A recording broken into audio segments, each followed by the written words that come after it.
الحمد للہ رب العالمین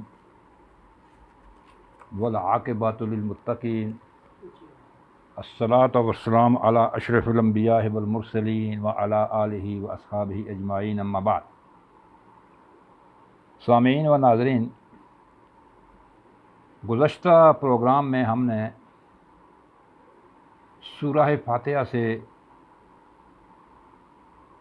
چند نکات بیان کیے تھے اور یہ بات بیان کری تھی کہ ذات باری تعالیٰ اور صفات باری تعالیٰ کو عقل سے نہیں سمجھا جا سکتا۔ وہ اس لیے کہ عقل جو ہے وہ مخلوق ہے، اور مخلوق غلطی اور خطا سے محفوظ اور معصوم نہیں ہو سکتی۔ تو اللہ سبحانہ و تعالیٰ نے اپنی ذات کی معرفت کے لیے انبیاء کو بھیجا، کتابیں نازل کی۔ تو بات ہو رہی تھی الرحمن الرحیم کی، کہ نہایت ہی مہربان اور رحم کرنے والا، بڑا ہی رحم کرنے والا۔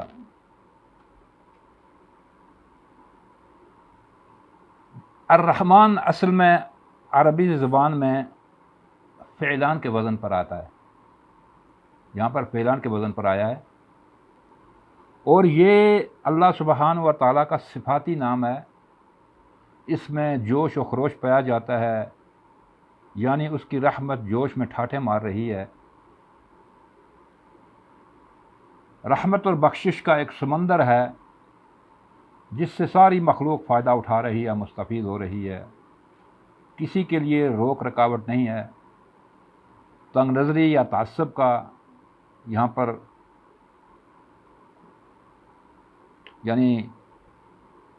تنگ نظری اور تعصب کا کوئی تصور بھی نہیں پایا جاتا، اس لیے کہ وہ خالق ہے، وہ مالک ہے، اس نے ہر چیز کو پیدا کیا ہے۔ یہی فرق ہے خالق اور مخلوق میں، کہ مخلوق جو ہوتا، انسان جو ہے وہ تنگ نظر ہے، اپنے مخالف کو برداشت نہیں کرتا، لیکن الرحمن فی دنیا والرحیم فی الآخرہ، میں نے کل بھی یہ بات کی تھی کہ دنیا میں سب کو دے رہا ہے، لیکن آخرت میں صرف اہل ایمان کو وہ اپنی رحمت سے نوازے گا۔ چونکہ انسان کے علم کی رسائی جو ہے وہ محسوسات اور عالم طبیعت سے ہے، لیکن ایمان کا تعلق عالم موغیبات اور عالم آخرت سے ہے، یعنی مابعد طبیعت سے۔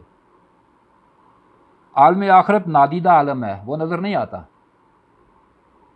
اور اس کا علم جو ہے، یعنی عالم آخرت کا جو علم ہے وہ سماعی ہے، مشاہداتی نہیں ہے۔ اس لیے آخرت پر بغیر دیکھے ایمان لانا ہوگا۔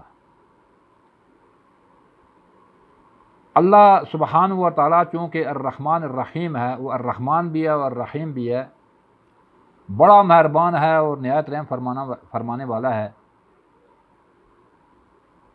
تو اس دنیا کے اندر سب کو نواز رہا ہے بلا تخصیص۔ قرآن مجید میں اللہ تعالیٰ فرماتا ہے کہ ابراہیم علیہ الصلاۃ والسلام نے جب خانہ کعبہ کو تعمیر کر چکے، خانہ کعبہ کی تعمیر مکمل ہو چکی، تو اللہ سبحانہ و تعالیٰ کے دربار میں انہوں نے یہ دعا مانگی کہ اے اللہ، یا اللہ اس جگہ کو امن کا شہر بنا، اور اس کے رہنے والے باشندوں میں سے جو تیرے اوپر ایمان لائیں اور یوم آخرت کو مانیں، ان کو کھانے پینے کی چیزیں اور میوے عطا فرما۔ لیکن اللہ سبحانہ و تعالیٰ نے جواب دیا، حضرت ابراہیم نے جو دعا مانگی وہ قرآن میں اس طرح نقل ہوئی ہے کہ وَارْزُقْ أَهْلَهُ مِنَ الثَّمَرَاتِ مَنْ آمَنَ مِنْهُمْ بِاللَّهِ وَالْيَوْمِ الْآخِرِ، کہ اے یا اللہ، یہاں کے جو رہنے والے ہیں، مکہ کے رہنے والے ہیں، ان کو رزق دے میووں کی شکل میں، دنیا کے اوپر یہ ان کو سرداری دے۔ اس سے پہلے بھی ایک دعا مانگی تھی، اور ان کو رزق دے میووں سے، کن لوگوں کو؟ من آمن منہم باللہ والیوم الآخر، جو ایمان لائیں اللہ پر اور آخرت کے اوپر۔ تو اللہ سبحانہ و تعالیٰ نے فرمایا نہیں، قال ومن کفر فامتعہ قلیلا، تو فرمایا میں دنیا میں تمام لوگوں کا، خواہ وہ مجھے مانتے ہوں یا نہ مانتے ہوں، سب کو عطا کروں گا۔ اسی طرح الرحیم فعیل کے وزن پر ہے، جس کے معنی ہیں اللہ کی رحمت، اللہ کی بندہ پروری، اللہ کی بخشش و عطا جاری و ساری ہے۔ مگر ایک وقت آئے گا، اس موجودہ دنیا کی مہلت ختم ہو جائے گی، تو اس وقت اس کی رحمت اور شفقت صرف اور صرف اہل ایمان کے لیے ہوگی۔ بات وہی ہے کہ گویا الرحمن فی الدنیا و الرحیم فی الآخرہ، اور اس یوم الدین کو، قیامت کے دن کو، یوم الفصل یعنی فیصلے کا دن، ڈے آف ججمنٹ، اس کو قرآن مجید میں جگہ جگہ اللہ سبحانہ و تعالیٰ نے بیان فرمایا ہے۔ اور قرآن مجید میں اللہ تعالیٰ نے اپنی صفت رحمت ہی سے تعبیر کیا، یعنی قیامت کو اپنی صفت رحمت ہی سے تعبیر کیا ہے۔ اللہ تعالیٰ کی رحمت کا لازمی تقاضا ہے کہ وہ قیامت کو لائے تاکہ ہر ایک کے ساتھ انصاف کیا جائے۔ اسی لیے فرمایا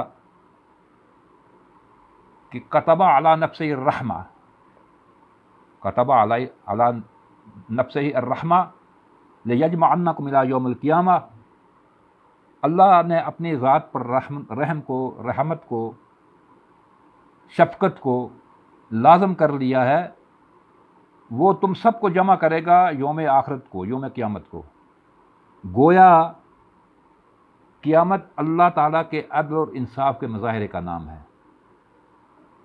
سیدنا انس رضی اللہ تعالیٰ عنہ فرماتے ہیں کہ میں نے رسول اللہ صلی اللہ علیہ وسلم سے سنا کہ اللہ سبحانہ و تعالیٰ فرماتا ہے کہ بے شک اے انسان، تو جب تک مجھ سے دعا کرتا رہے گا اور مجھ سے امید لگائے رکھے گا، میں تجھ کو بخشوں گا، میں تجھے عطا کرتا رہوں گا، یعنی تیرے جو بھی گناہ ہوں معاف کروں گا۔ میں کچھ پرواہ نہیں کرتا اگر اے انسان تیرے گناہ آسمان کے بادلوں تک بھی پہنچ جائیں، مجھے اس کی کوئی پرواہ نہیں ہے، اور پھر بھی تو مجھ سے مغفرت طلب کرے، میں تجھے بخشوں گا۔ اے انسان، اگر تو مجھ سے اس حال میں ملاقات کرے کہ تم نے میرے ساتھ کسی کو شریک نہ ٹھہرایا، تو میں اتنی ہی مغفرت سے تجھ کو نوازوں گا جس سے زمین بھر جائے۔ میں تجھے بخشوں گا اگر تو نے اتنے گناہ کر کے زمین کو بھی بھر دیا ہو، جب تو میرے پاس آئے گا تو میں تجھے بخشوں گا، شرط یہ ہے کہ تو نے میرے ساتھ کسی کو شریک نہ ٹھہرایا ہو۔ فرمایا وَرَحْمَتِي وَاسِعَتْ كُلَّ شَيْءٍ، میری رحمت نے ہر چیز کو ڈھانپ لیا ہے، ہر چیز کے اوپر چھائی ہوئی ہے میری رحمت۔ قُلْ يَا عِبَادِيَ الَّذِينَ أَسْرَفُوا عَلَىٰ أَنفُسِهِمْ لَا تَقْنَطُوا مِن رَحْمَةِ اللَّهِ إِنَّ اللَّهَ يَغْفِرُ الذُّنُوبَ جَمِيعًا إِنَّهُ هُوَ الْغَفُورُ الرَّحِيمُ۔ ایک فارسی شاعر کہتا ہے اسی آیت کے ضمن میں کہ باز آ ہر آنچے استی باز ہا، گر کافر و گبر و بت پرستی باز آ، این درگاہ ماہ درگاہ نومیدی نیست، صد بار اگر توبہ شکستی باز آ، یعنی اے گناہگار، ہے سیاکار بندے، تو واپس آ، تو واپس پلٹ، تو واپس آ، گر کافر و گبر و بت پرستی باز آ، اگر تو کافر ہے، اگر تو آتش پرست ہے، تب بھی تو واپس آ۔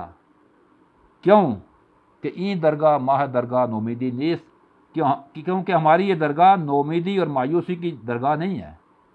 صد بار اگر توبہ شکستی باز آ، تو نے اگر 100 بار بھی توبہ توڑی ہے پھر بھی مایوس نہ ہو، واپس آ۔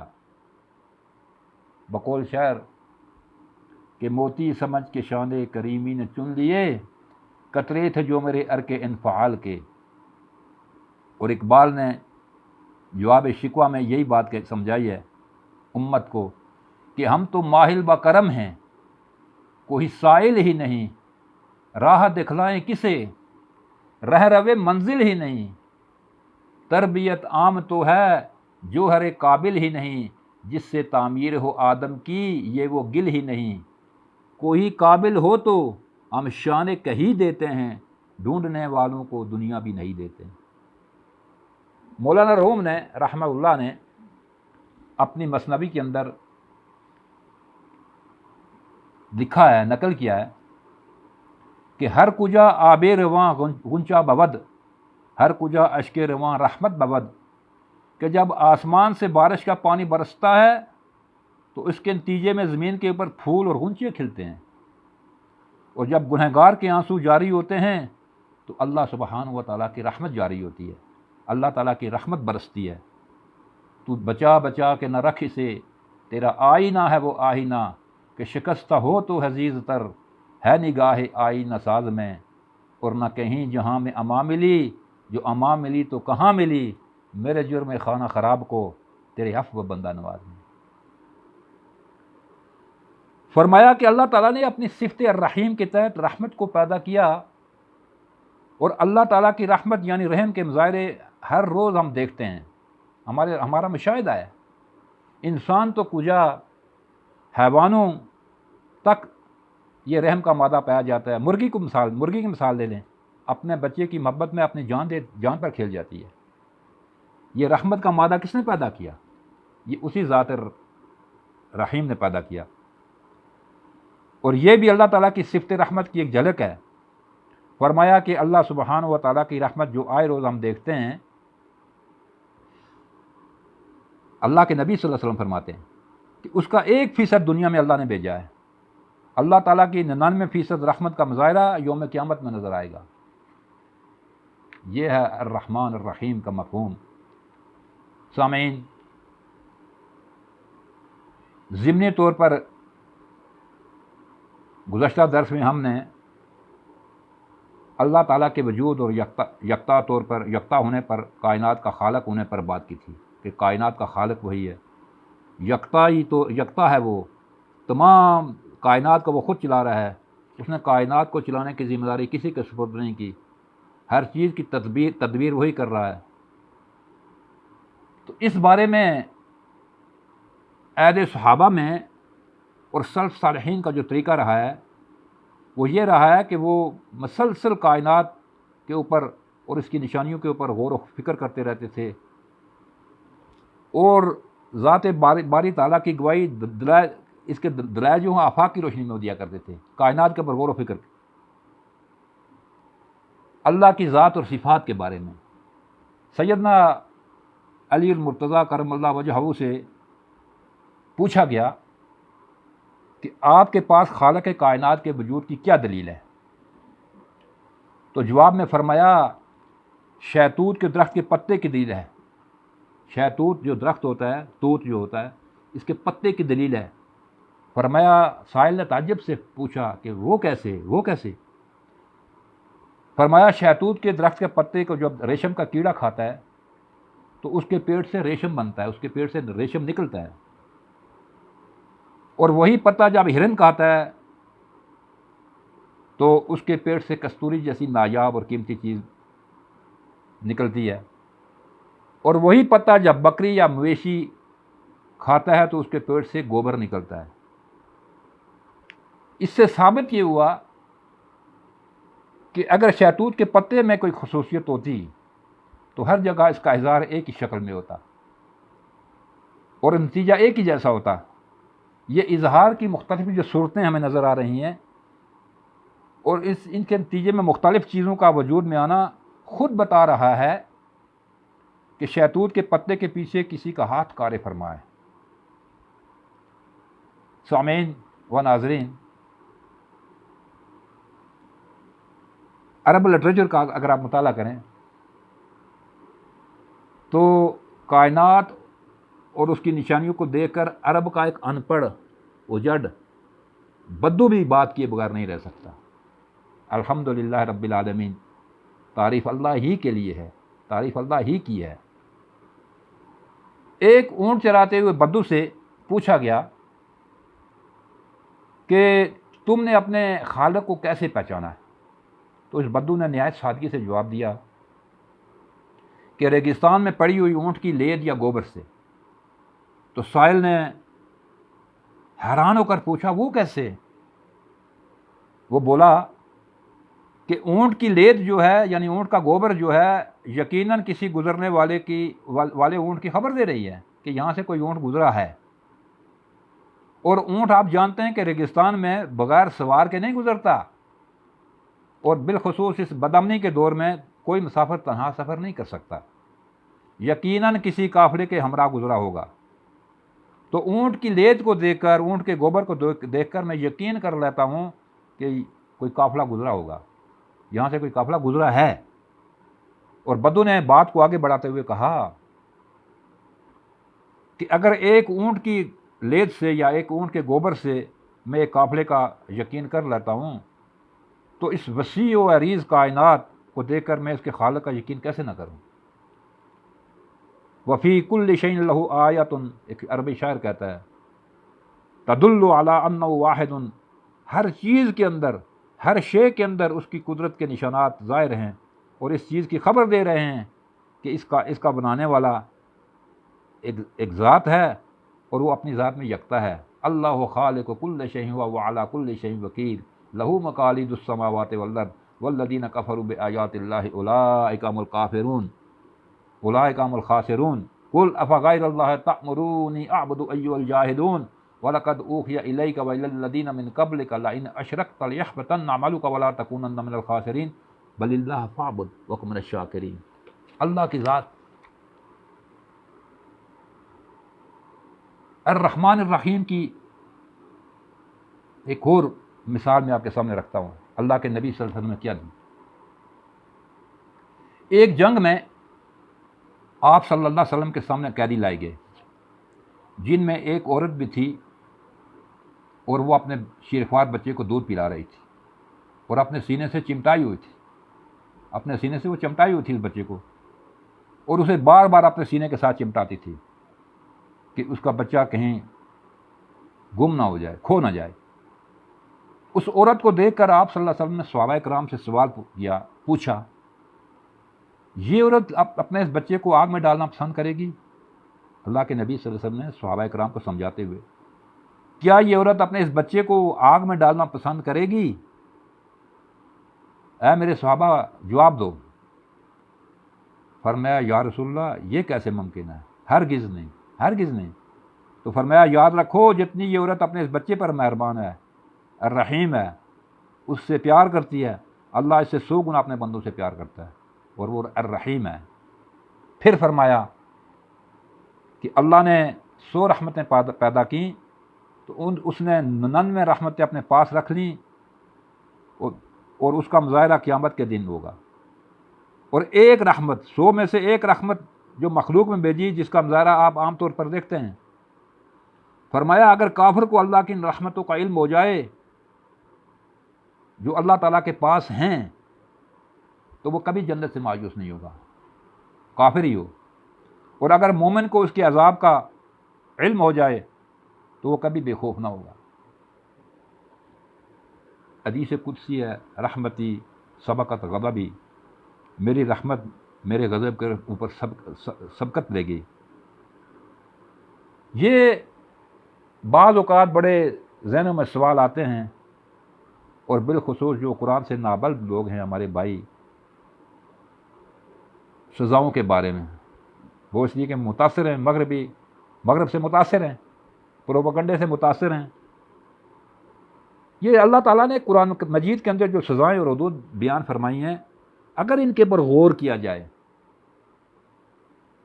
ان کے اوپر غور کیا جائے، ان کو سمجھا جائے، تو ان سزاؤں کے اندر بھی اللہ کے الرحمن اور الرحیم کی یعنی اللہ کے رحم و کرم کے جذبہ ہی کار فرمایا۔ فرمایا یہ جہنم جو ہے، جہنم کی جو سزا ہے، یہ جہنم قید خانہ نہیں ہے، بلکہ یہ گناہ گاروں کو پاک کرنے کا شفا خانہ ہے۔